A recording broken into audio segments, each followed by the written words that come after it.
Hello everyone and welcome back to another video from Gameplay Classic.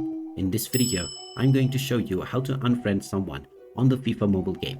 So let's get started right away. First of all, open up the FIFA mobile game on your device, and once you open it up, you will be taken into the home page if you have already logged in or completed the basic levels.